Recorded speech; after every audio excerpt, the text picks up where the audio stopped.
UK government பாத்தீங்கன்னா ஒரு alarm message கொடுத்திருக்காங்க. என்னன்னு பாத்தீங்கன்னா பார்பிக்யூஸ் ஃபயர் பிட்ஸ் வந்து யூஸ் பண்ணாதீங்க. ஈவன் ஸ்மால் ஃபிளேம்ஸ் கூட வந்து வைல்ட் ஃபயர் காஸ் பண்ணும் அப்படின்ட்டு சொல்லியிருக்காங்க.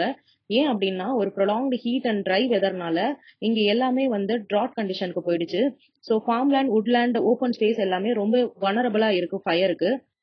நம்ம இந்தியால பாத்தீங்கன்னா north east south west monsoon இருக்கும். ஒரு ஷார்ட் பீரியட்ல நமக்கு ஒரு எனார்மஸ் ரெயின் இருக்கும். ஸோ அதை நம்ம வந்து ஸ்டோர் பண்ணி வச்சுப்போம்.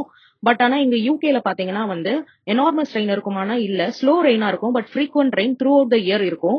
இந்த வருஷம் வந்து முக்கியமா வந்து சம்மர்ல அது மிஸ்ஸிங் அப்படின்றதுனால தான் இந்த ட்ராட் கண்டிஷனே வந்து ஃபேஸ் ஆகுது.